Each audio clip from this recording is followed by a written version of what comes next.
Inimkonnal hakkas minema nii hästi. Me olime juba hävingu äärel, kui üks ettevõte tekitas läbimurde nanorobotite tehnoloogias. Vaid veidi aega hiljem sunniti neid jagama teadmisi, sest see oli 100 kordi tähtsam kui penitsilliin. See oli uus süsin, nafta, tuumaenergia, see muutis kogu inimkonna käekäigu. Me kaotasime ära haigused, aeglastasime vananemise, hakkasime puhastama atmosfääri. Kõike seda tegid triljonid nanorobotit 100 erinevat või ettevõtete poolt, mille kõigil oli üks baaskäsk. Ei tohi teha inimesele halba. Eriti ei tohi muuta inimese aju ning keha võib vaid taastada ja parandada. Kuid miski hea ei kesta kaua. Oli möödunud 10 aastat läbimurdest, piisavalt, et naniitide tehnoloogia jõuaks endast sisse süüa enamuste riikide tervishoidu, kui juhtus midagi, mille üle olid teoretiseerinud vaid kõige pessimistlikumad pead.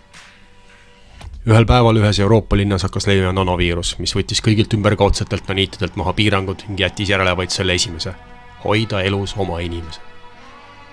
Ning see viirus lebis eksponentsiaalselt. Me ei tea, kui kiiresti ta maakerale ringi peale tegi, sest kellelgi ei olnud enam teiste jaoks mahti. Kes selle lõi? Kas see oli loomulik mutatsioon või tehislik? Kas sellel on enam tähtsust? Saabus kaos. Inimkehad muutusid kõigest minutitega kas puutaolisteks olevusteks, et suurendada oma eluiga, amööbideks, kombineerudes suuremaks või muidu regresseeruda agressiivseteks kisketeks, et oma elu pikendada teiste elavate arvelt.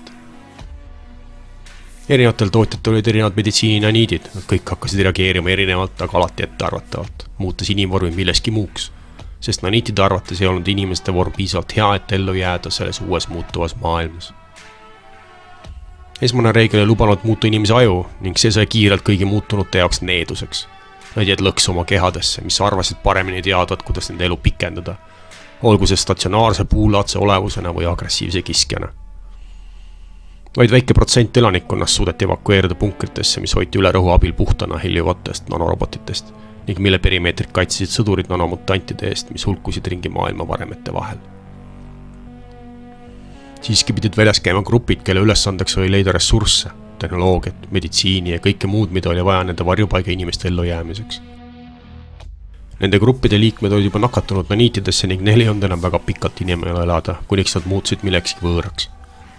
Kuid enne seda võisid nad olla veel mõneks ajaks kasulikud kõigi teiste jaoks. Uus grupp Dresdeni keskpunkris ootab vabatahtlikke.